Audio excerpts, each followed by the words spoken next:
and do the official welcome. So welcome everybody. Welcome to the Making Your Moodle Sites Accessible course. Thank you for joining us this Monday. My name is Susie Vergers. I'm with Learning Design and Innovation. I used to be with Learning and Teaching Services, but myself and my team have all been moved to the new Directorate of Learning Design and Administration to work on the CQU Renew program. And at the moment, we're still doing the PD sessions by and large.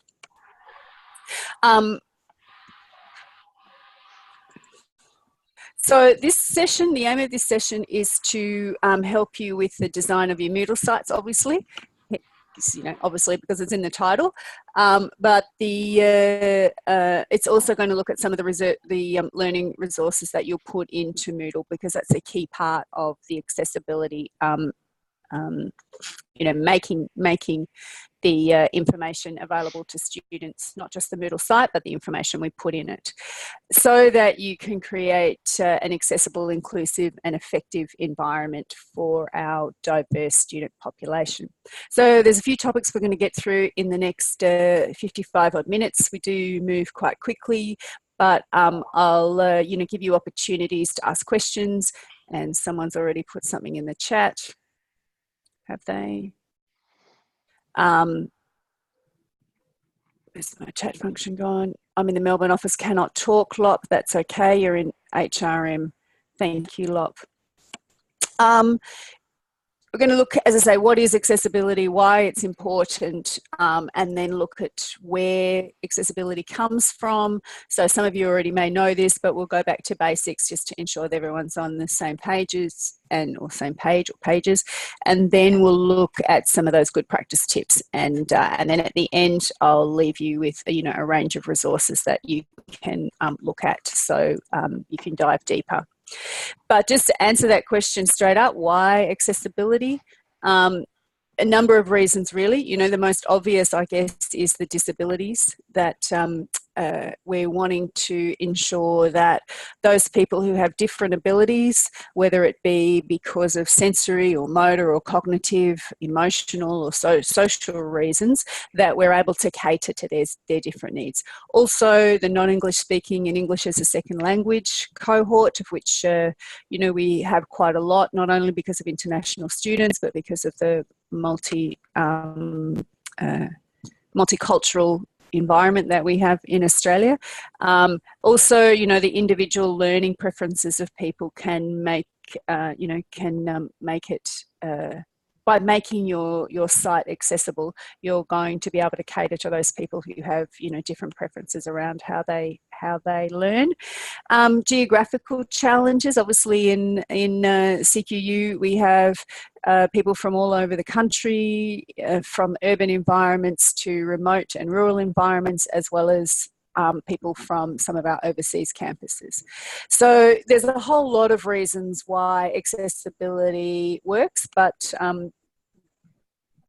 by starting out with the key rationales for accessibility, we help all students. So what is?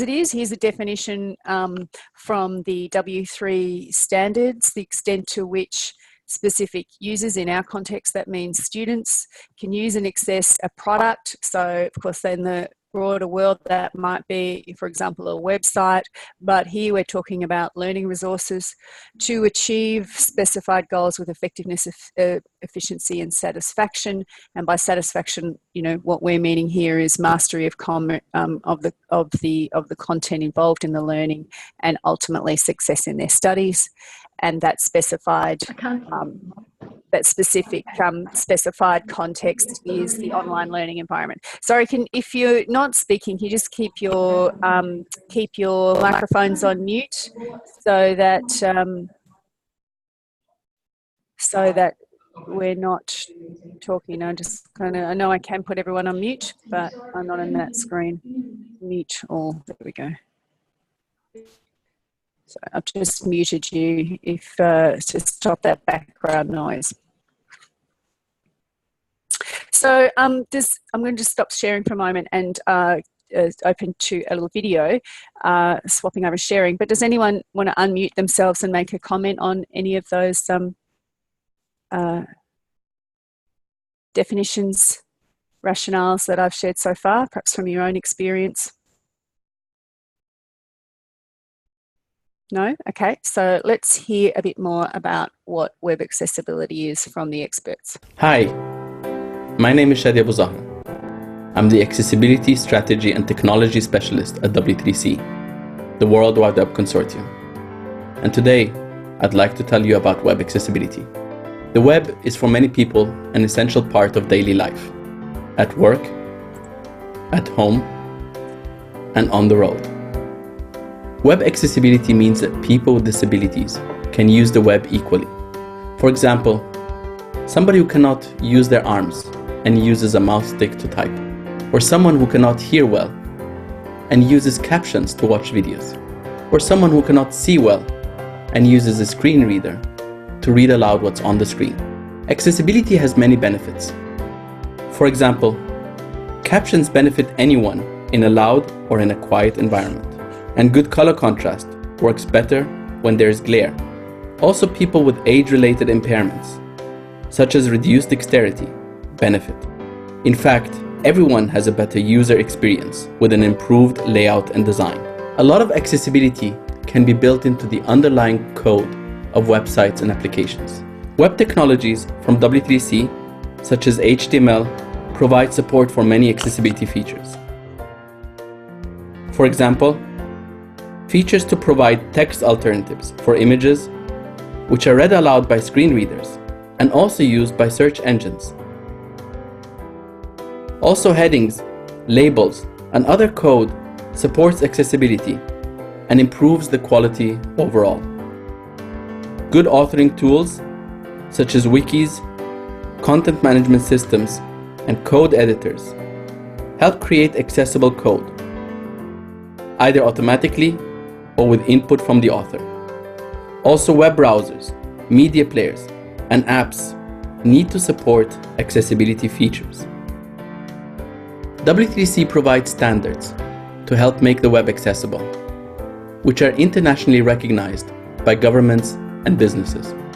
Most well known is the Web Content Accessibility Guidelines, WCAG. WCAG is also ISO standard 40500 and adopted in the European standard called EN 301549. It is built around 4 core principles. First, perceivable. For example, so people can see the content or hear it. Operable. For example, so people can use the computer by typing or by voice. Understandable. For example, so people get clear and simple language. And robust, so people can use different assistive technologies. Besides WCAG, W3C also provides the Authoring Tool Accessibility Guidelines, ATAG, which defines requirements for content management systems, code editors, and other software. And the User Agent Accessibility Guidelines, UAAG, defines requirements for web browsers and media players. There are over 1 billion people with disabilities, or around 15 to 20% of the population. The UN Convention on the Rights of Persons with Disabilities defines access to information, including the web, as a human right. Most countries around the world have ratified this UN Convention, and several have adopted binding policies too. Yet, regardless of any laws and regulations, implementing the accessibility standards is essential for people with disabilities and useful for all. For more information,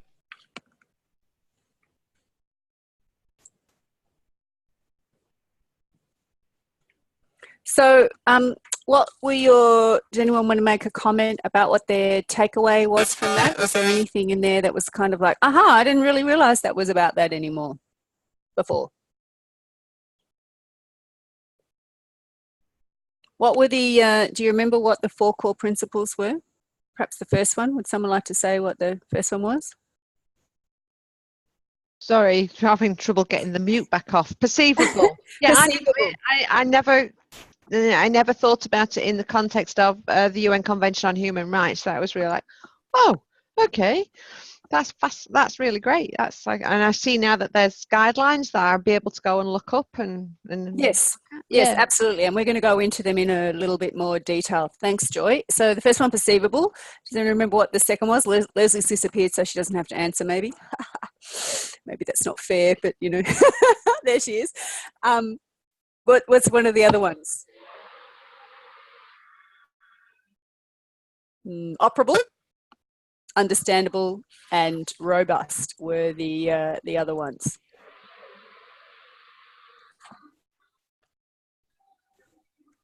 So just before we look at those four in more detail, or at least two of those in more detail,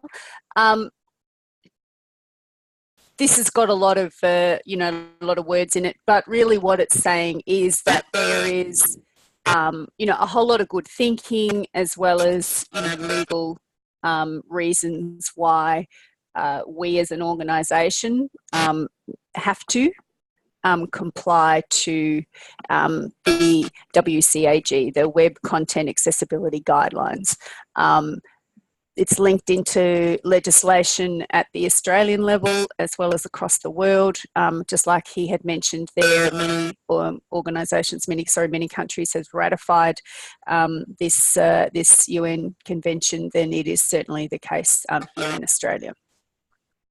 What are some of the benefits? Well, I think it's a bit sad, really, that the number one reason is to reduce being sued for discrimination. I mean, number one reason on this slide, but it's also something that is sort of a number one reason for many organisations, because the cost of being sued, of having litigation, is expensive, both financially as well as in terms of reputation. And you've probably seen some of those high profile cases over the years.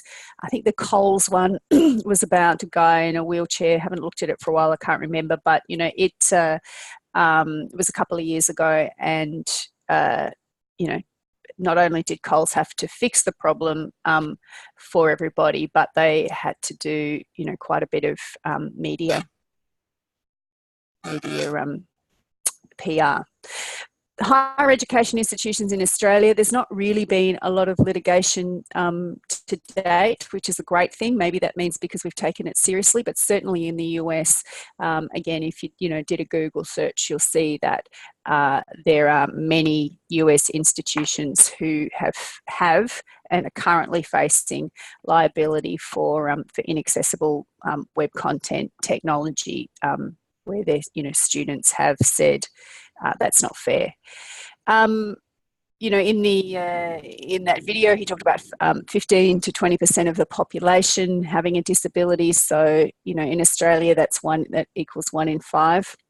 Statistics reveal that, particularly in that younger age group, that group again is more likely to lodge a complaint, raising the risk profile of CQU. And I didn't write that; marketing did. Improved user experience for all users, I think, is the key one that we want to focus on. Perceivable information in the user interface components must be presentable in ways that everybody who's using it that they can perceive the content. Operable. The user interface and components and navigation are operable by everybody. No one's excluded there. The information has to be understandable. Information and the operation of the user interface must be understandable. That's the interface, not just the content, but the environment that content sits into. And the content must be robust enough to be interpreted by a variety of user agents, including assistive technology. So, even the adaptive technologies which enable these days a website to turn into something usable when you go onto a mobile device is one of those things.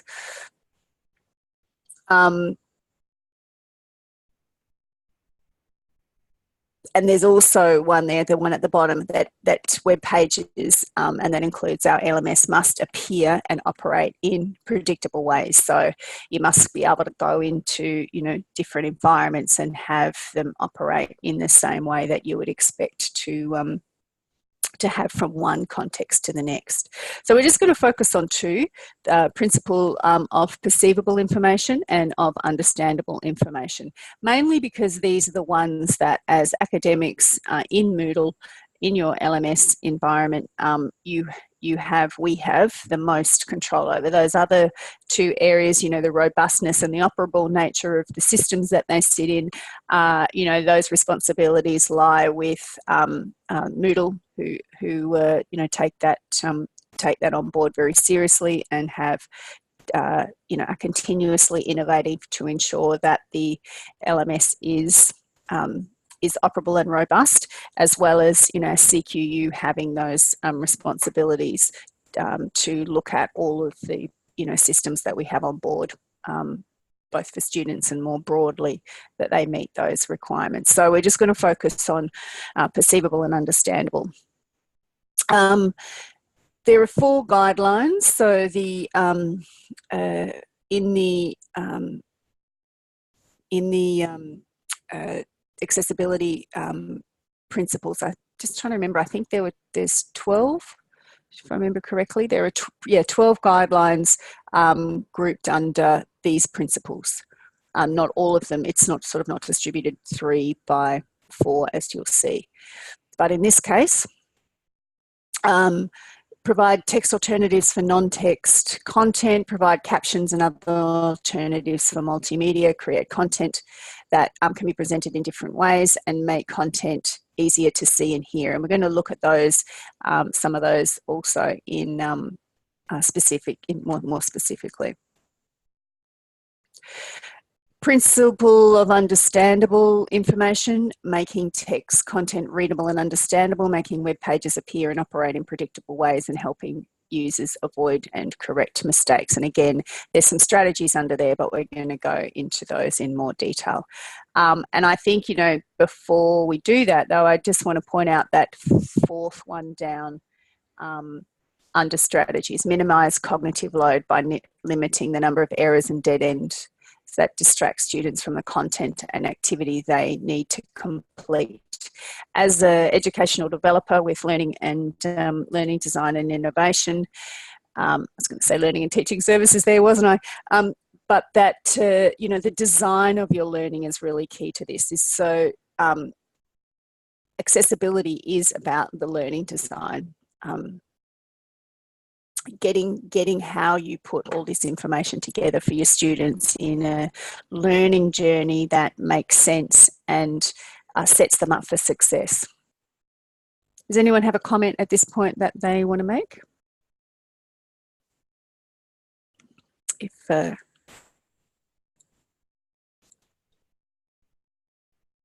Oh, sorry. Oh, there, you were going to read all my little details. Thank you very much for that, Paul. Can you now see this slide? Or have you still got the presenter view? Great, thanks, Rachel.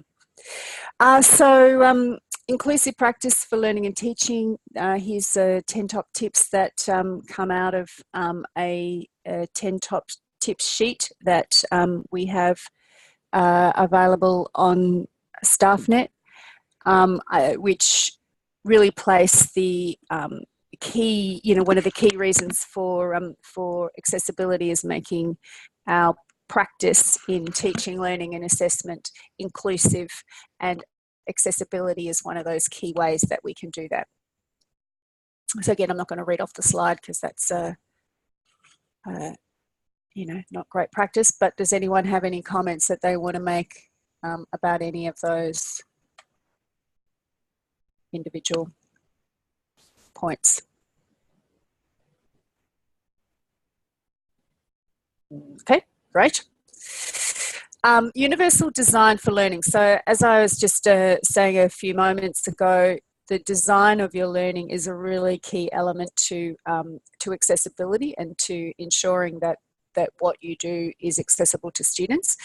And so has anyone heard of Universal Design for Learning or perhaps used it?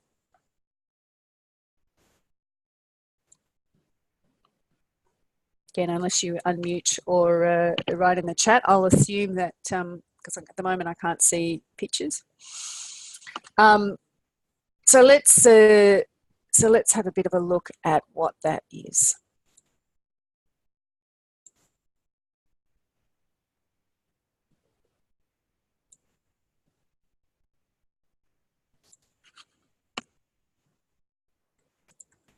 Information on web accessibility.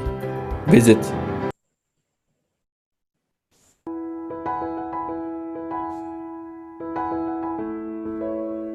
Imagine you went into a big clothes store and all that was on sale was one type of outfit, in one size, with no thought given to different individual body shapes or personalities. That would be crazy, right? Expecting everyone to be able to fit into the same size and express themselves in the same colour and style? Yet in many cases, that's exactly what is happening in our education system. When it comes to learning, variability is the rule, not the exception, and our college campuses are now grappling with the demands of an increasingly diverse cohort of learners, with increasing numbers of international students, students from different cultural and socio-economic backgrounds, mature students, and students with disabilities. Despite this, curriculums are still designed for the mythical average learner, and all are expected to engage and learn on the same terms. Not enough flexibility is built in at the design stage to give all students equal opportunities to learn in ways that play to their own strengths. So, how can our institutions respond to these challenges? Enter Universal Design for Learning, or UDL for short. UDL is an educational framework that guides the design of learning goals, materials, methods and assessments, as well as the policies surrounding these curricular elements with the diversity of learners in mind. The framework was developed by US organisation CAST and is based on research in the field of neuroscience. It promotes 3 core principles for educators to build into their teaching practice, calling on them to provide students with multiple means of engagement, representation, and action and expression. The framework includes a set of guidelines on how you can turn these principles into practice. For example, by fostering collaboration with the introduction of group work with clear goals, roles and responsibilities. By using different types of media to support learning and ensuring that all materials are accessible. And by providing a choice of assessment instruments while maintaining robust learning outcomes. You are probably already including some UDL elements in your practice without realising it, and there's much more to explore. So don't be afraid to let Universal Design for Learning give you a new lens through which to look at your teaching and learning practice and help you to better reach all of your students. For more information and resources, visit ahead.ie/UDL.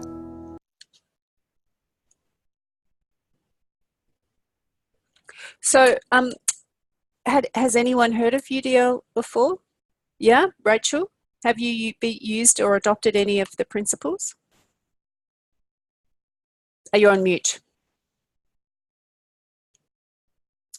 So yeah, I've used it in I'm a learning advisor in the ALC, so I've been using it in terms of preparing resources that we put up onto Moodle and that kind of thing. So just, yeah, thinking about the different design elements, but there's always room for improvement.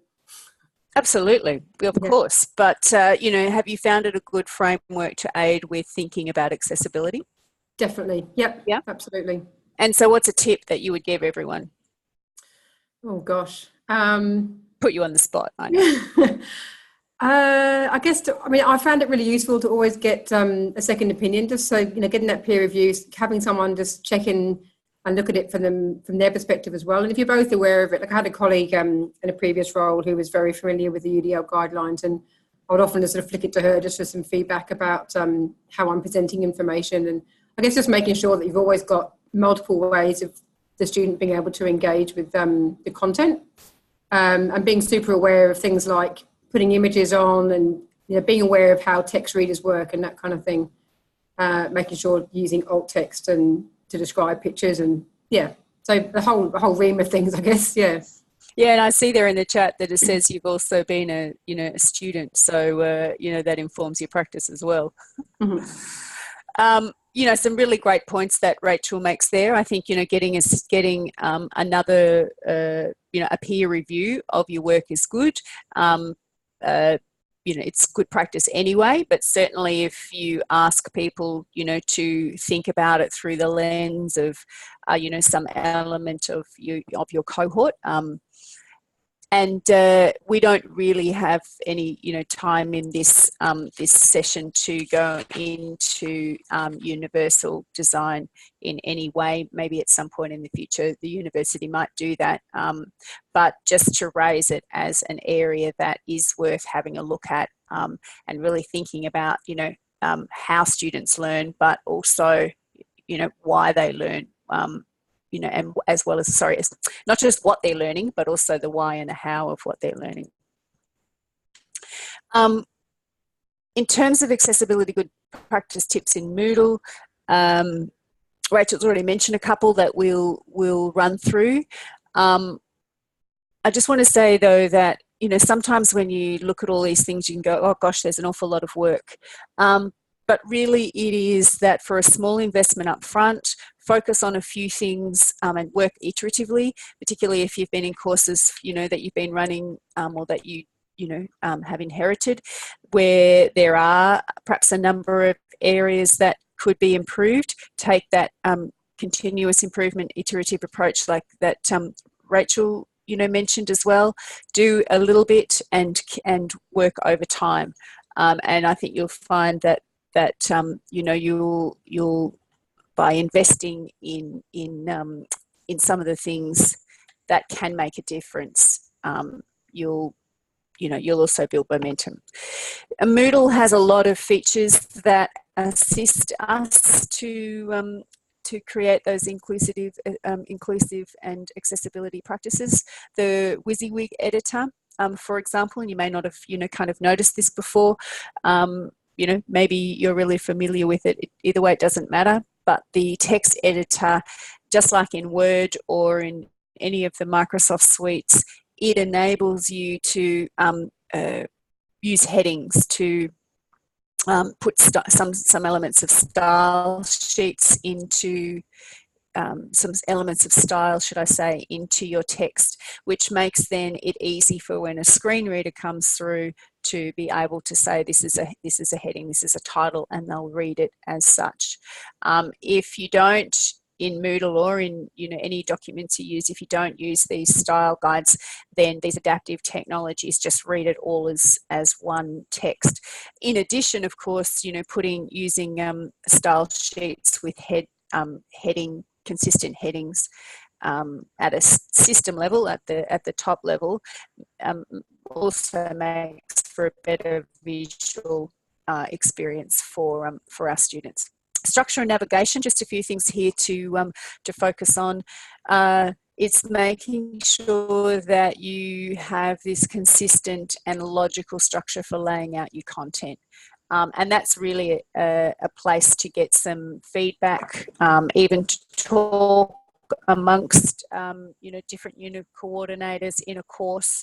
And the university is moving in the direction of providing a lot more support to us to be able to do that. You'll see, some of that coming through in the next year, in the next few months into next year. I say next year, but of course that's not that far away, is it? Provide logical headings, but also use really clear and short titles when you're doing your heading, so that when students are skimming and scanning through, or when a screen reader is reading through, that it makes it clear that this is a title, and then all the information is going to come on from underneath that. Appropriate text size, we'll talk a little bit more about that in a moment. One of the key things with accessibility is making sure information is available through the keyboard. So, if you have things that students can only do by using a mouse, then that will create barriers to accessibility. and have a balance between scrolling and page links. Don't put all of your text so it's just one big long list. And again, you know, Moodle has some great assistance with that, lesson books and so on. Thanks, Rachel. See you later. Yes, it is being recorded. So I want to show you a little bit about what that, what it might look like. So while I change and share the screen, does anyone want to make a comment so far? No. So here's an example of all of those things that we've just been talking about, or that I've been talking about. You haven't done any talking, but I've been talking about, and that were on the screen. So here is a course that this is in VET, that one of our VET learning designers has worked on this year. This is what it looked like in 2018, last year. Lots of, you know, lots of information. It's not too bad, but there's still a lot of information in there. This is what it looks like after some assistance this year. So you'll see immediately, and I can't get into these restricted areas. I don't have the permissions in Moodle to do that, but you'll see immediately that there is a breakup of the information. It's a lot easier for people to see visually. There's little icons in here that assist people to work out where they need to focus their attention.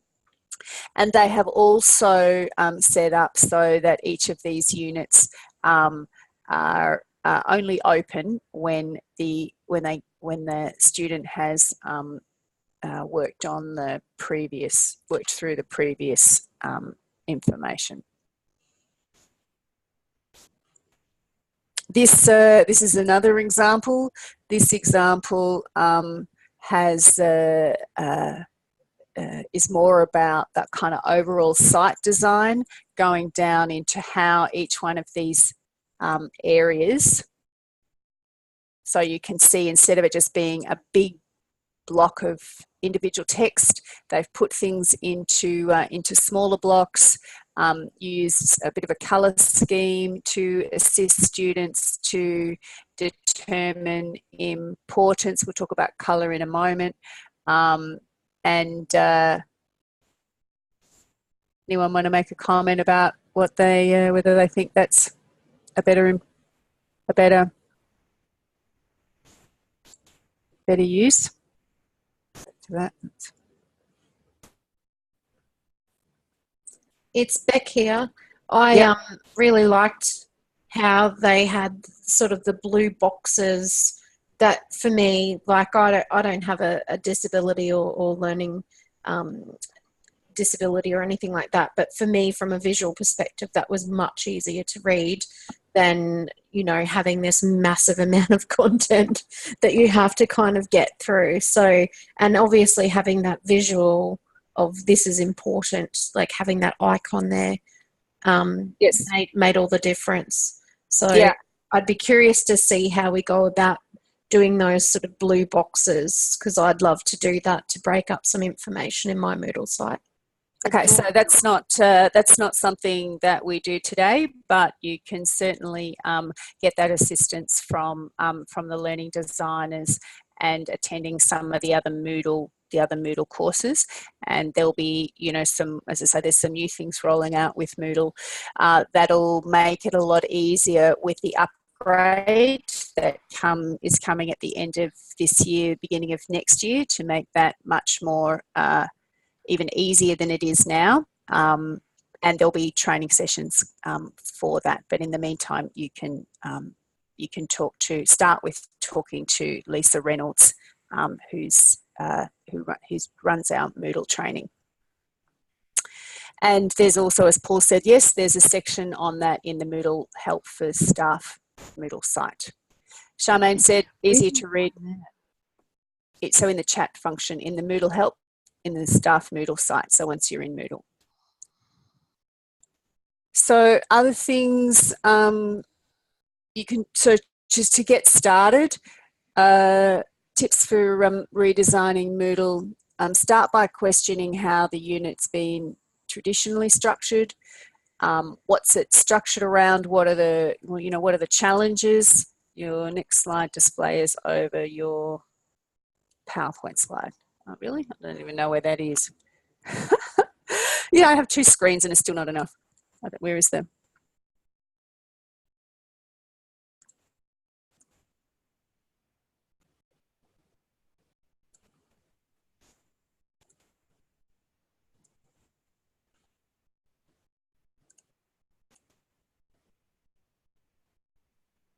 So which one are you seeing now? Seeing the right one? No? No, we're just seeing you. You're taking up the whole screen. I'm taking up the whole screen. Very nice. Fantastic.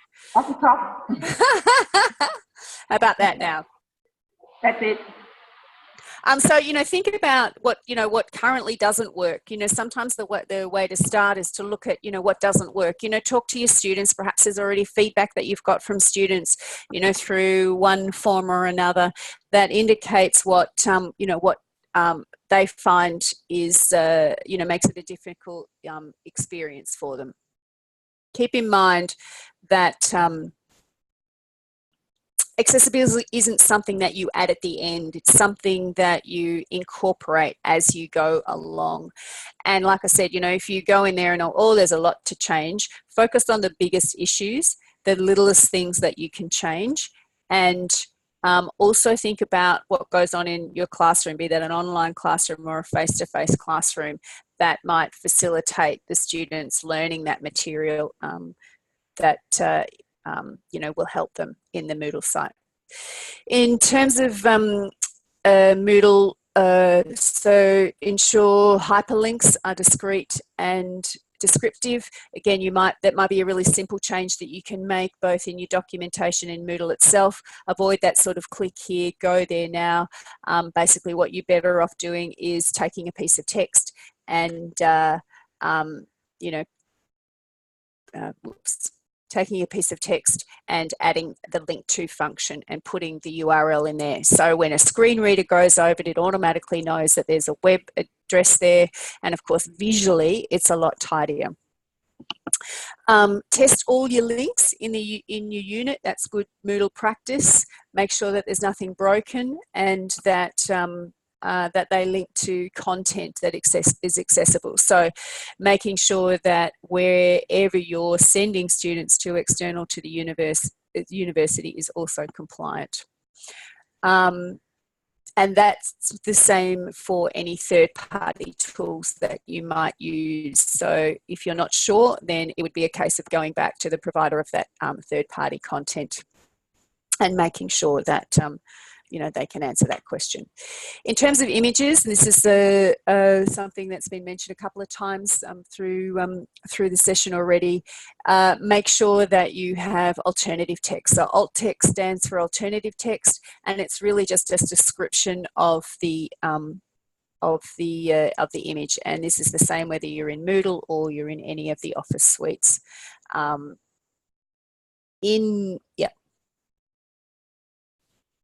Also, when you're putting up files for students, it's a great practice to have the display open up in a new window or in a pop-up. That way, the material doesn't interfere with currently what you're doing. Audio and video content must be accessible to deaf and hard of hearing students. So if you're publicly distributing videos, and that includes uploading it to YouTube, then by law it needs to contain captions or transcripts.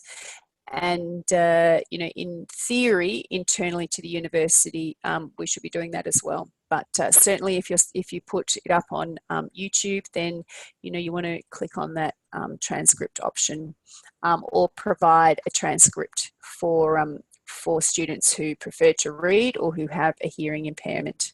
Avoid the use of Flash. Flash is on its way out. It's not going to be supported by Adobe, who own Flash next year. And again, this is not necessarily for you, because you might go, well, I don't use Flash, but it's those websites that you might link to that use Flash. And you'll know this because students will complain to you that it doesn't work, that they can't access the file. Because what's happening now is a lot of a lot of browsers, Chrome, Firefox, and so on, are actually not even loading Flash, at least not consistently. So you want to make sure that that it's HTML5 content. Animations need to be controlled by the user. So if they flash or spin at certain frequencies, they can cause seizures, or those with photosensitive epilepsy. This can just mean that there's an option on the screen to stop those animations. And you'll see that, for example, on some websites where they do lots of really fancy things, and there's an opportunity to turn that off or flick it into a different mode. With your background, so color contrasting is important, and the gentleman who shared with us from W3C, he talked about backgrounds. Again, I'm not going into kind of what the rules are, but you can go to WebAIM, which is an online resource, and it will give you assistance to see how compliant your colours are, and also give you the code that you can put into your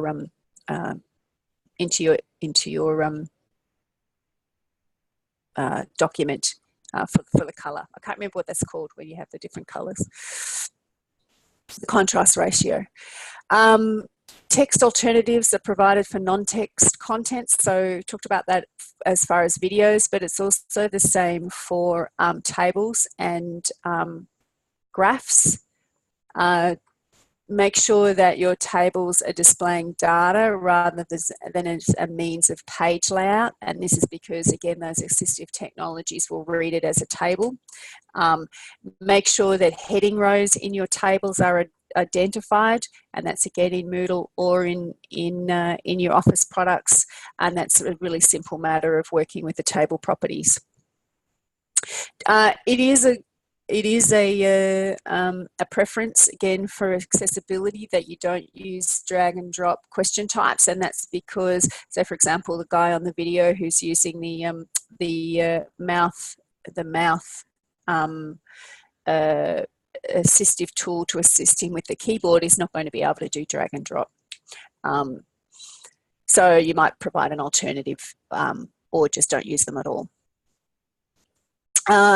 And, you know, again, for everybody, clear, simple language with the avoidance of jargon and acronyms is always a good practice.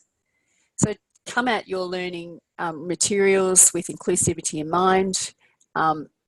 Realise that you may have students that you're not even aware of who are using assistive and adaptive technologies such as screen readers to read text files. And even these days, some people do it as a preference. They'll turn on the voice, text to voice in Adobe Acrobat, for example, while they're, you know, cooking their dinner, to read out the PDF that you've sent them.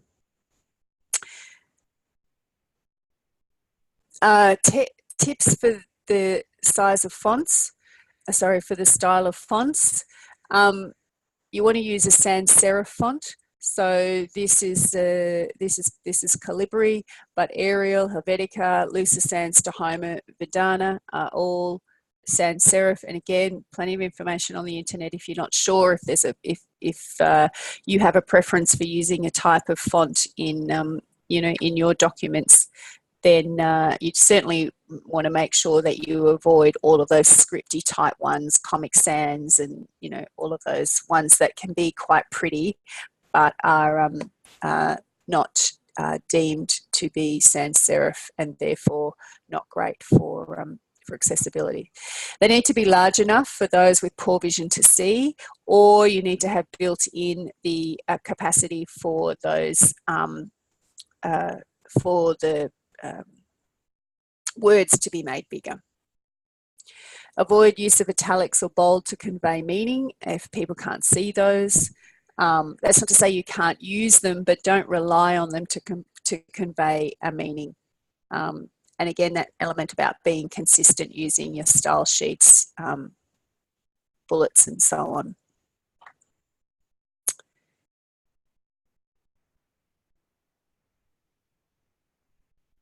Any of those tips there, anyone want to make a comment on? I think we've kind of pretty much talked through them all. And although I will say about the fourth one down, tabbing through your tables, that's just again something that you could ask, like Rachel said about getting a peer to do some testing on your site. Is just that's the kind of thing you could say to them.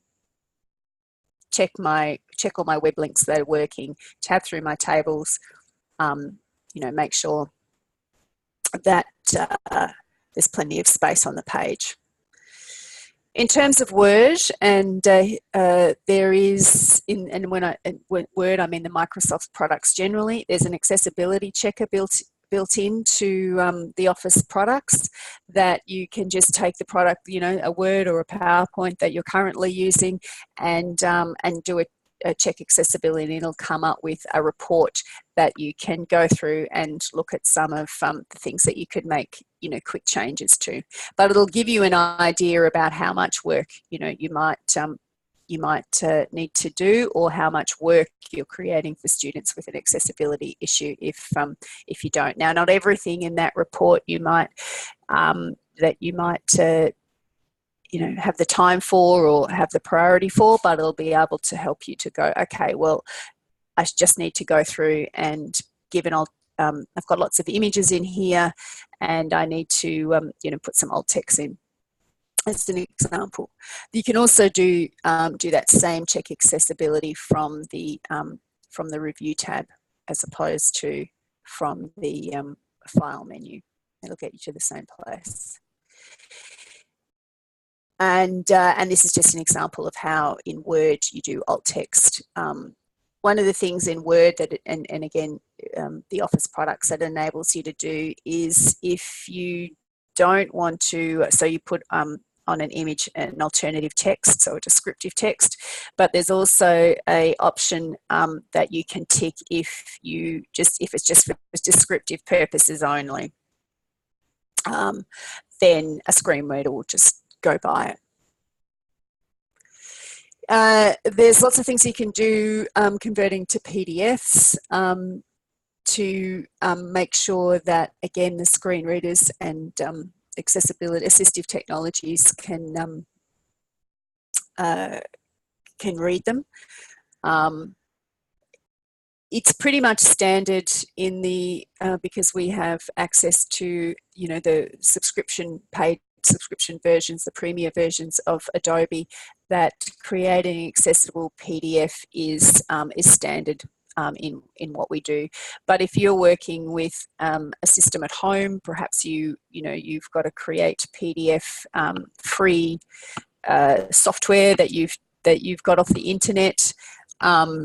Then you just want to make sure that it's creating accessible PDFs and not an image PDF. And basically an image PDF just takes like a photo of the page, and it's then not able to be read by those assistive technologies because it just sees it all like as a photo as opposed to individual words.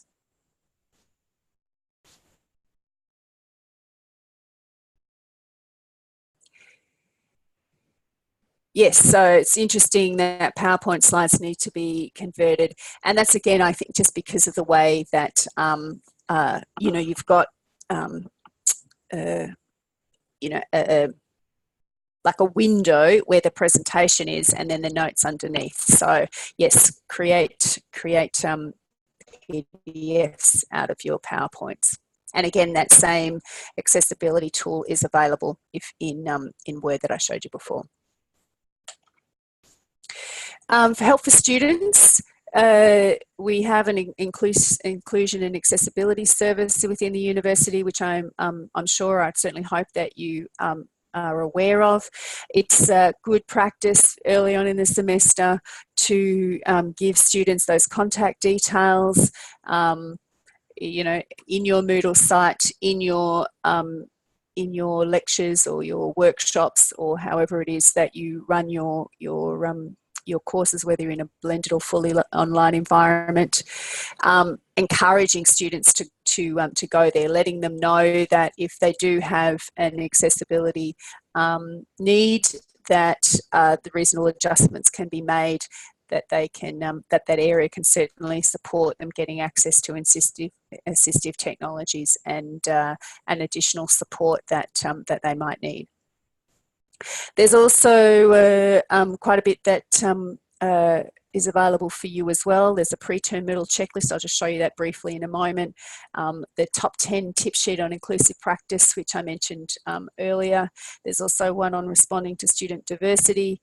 In this presentation, I'll email to you all the presentation, and it's filled with additional resources as well that you can link off to. And then our CPD unit has some resources as well. So I'm just going to share those. And while I do that, does anyone have any comments that they'd like to make? So this is... Sorry, what was your website? It flashed off a bit too quickly, where we can access this information. Oh yes, I'm just about to show you that one. So this is the pre-term Moodle checklist, which I will, I'll send you in the email. So I'm sorry if this is moving too fast for anyone on the screen. I hope you're not getting dizzy, but you'll see that there's quite a lot of 20 different points there that you can go through your Moodle unit and see. Okay, right, that's where I might need to make some changes. So for all of the things we've talked about today, that will be a good starting point to help you to work out what you might need to change. This is the unit that's available in our CPD area. So if you just go to up the top here, cpd.cqu.edu.au. If you haven't already got an account, you just need to sign up and create yourself an account. There's all sorts of courses in there that you can access. You know, this is the one that I'm pointing to today, which is as you'll see down the side here, there is quite a lot of help that you can get. So I haven't logged into this one, but I'd have to log in to show you in more detail, and just time doesn't really allow. This is another one that's on the list there, which is from University of Wollongong. It's a 20-point Moodle course design and accessibility checklist, which again I'll go through it a bit. It's just a single page, which I think is pretty easy. Again, you can take that to someone else and say, can you just go through my site and tick these things, as opposed to the first one I showed you, which is the checklist that you might do to go through. This is the one, like as Rachel suggested, get someone else to have a look at your site. This is where you'd sort of say, can you just go through my site and identify any issues, and these are the 20 things I want you to have a look at. So in the 5 minutes that we've got remaining, has anyone got any does anyone know where to find out if your student unit has an accessibility plan and what the plan is? Yes, you go to the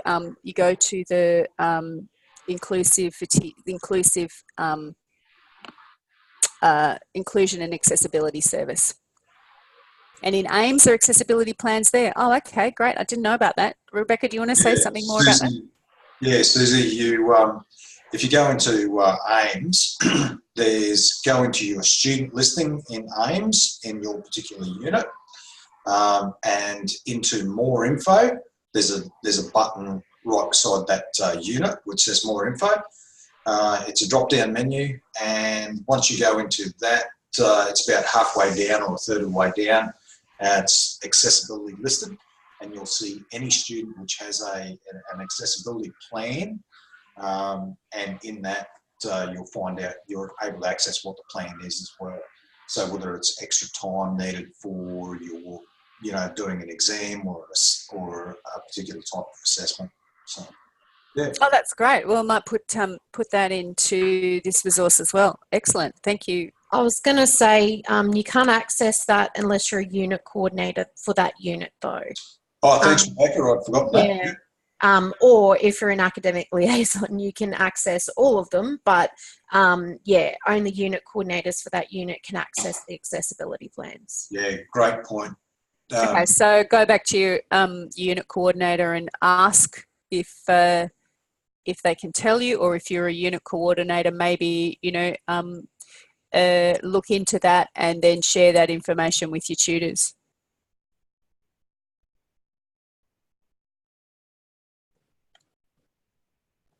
Any final comments? Any questions?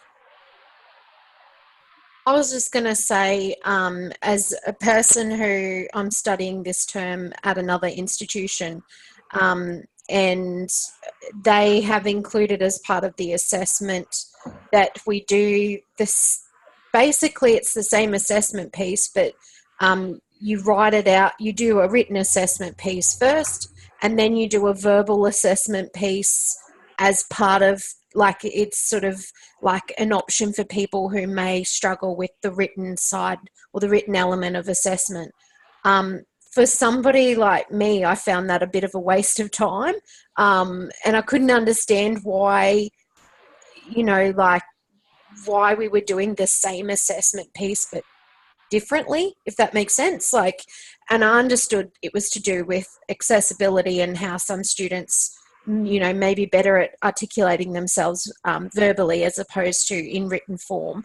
But I suppose for me as an academic, it was a good reminder not to waste students' time as well. We need to be conscious of the fact that whilst you're creating accessible ways of assessment for students to be able to demonstrate the outcomes as best as they possibly can, I think it would have been better in that context to give students an option of one or the other and not both, because I got to my 15-minute presentation. I'm like, why am I presenting stuff that I've already presented? I don't know what else I could possibly do that could, So I just thought that was something that I reflected on to bring into my own practice of, if you are going to think about accessibility with assessment, don't get students to reinvent the wheel, because or to double up. Yeah. And if you want them to do something written and something by presentation for that reason that you're,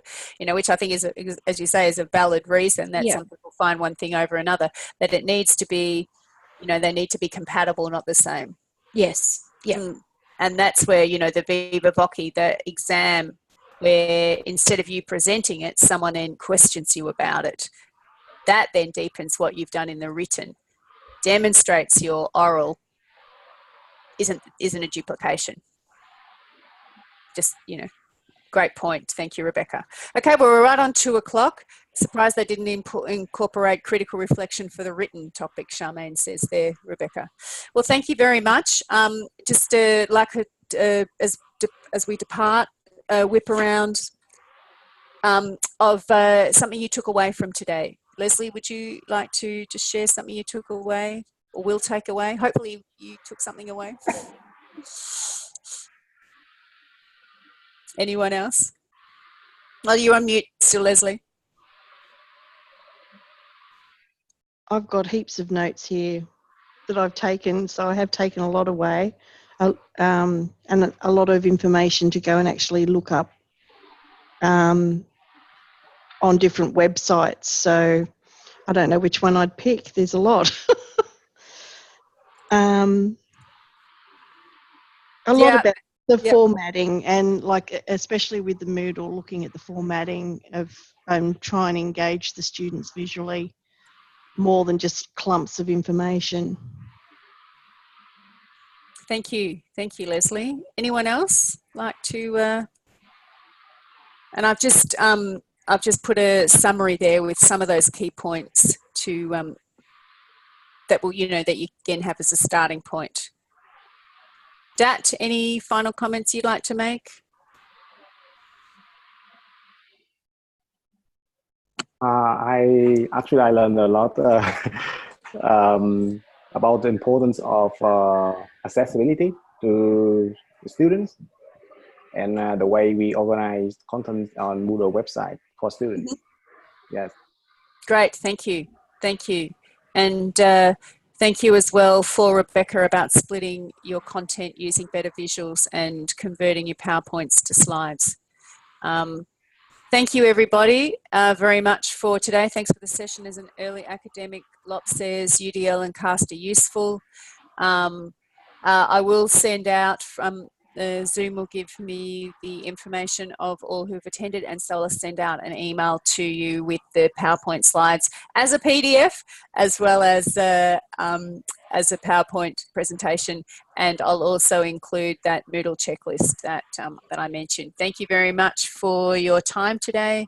Appreciate it, and if we can help, let us know, and stay tuned for some more training in Moodle in the new year for some of the features that are coming to make Moodle design a lot easier, as well as a project on Moodle consistency, which again will help you to really design your sites in some of those ways that the learning designers shared. There Thank is. you. You there? Yeah. There is a session with a lass called Susie tomorrow at 2 o'clock for people who haven't used Moodle before as well, from Noosa, I believe. Oh, I'm Susie from Noosa, and no, I'm not running any session tomorrow. So I'll have to look that one up. Thank you very much for bringing that to my attention. Oh, sorry. No, that's all right. No, I didn't know anything about it. I'll have to look that one up. Okay. Lisa, do you mean Lisa? Oh, Lisa, sorry. Lisa, yes, Lisa, Lisa.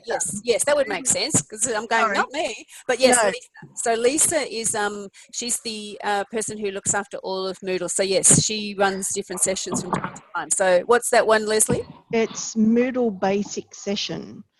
Yes. So it's just looking at all the basics. Yeah, the other thing she runs is a Moodle surgery hour. So if you've got a specific question, then you can take that to a Moodle surgery, and she'll troubleshoot that right there and then with, who's ever in the room. So if you kind of say, look, I've got this site and I really don't know what to do with it, and how do I make this or that happen, then she can help you, or you can just email her. You can just email her and she'll help you out. Anyway, that's probably a good enough place to end. We've gone a little bit over, and we've got some feedback coming there from someone. Thank you very much. Thank you, for everybody. your time, and Bye. take care. Bye-bye.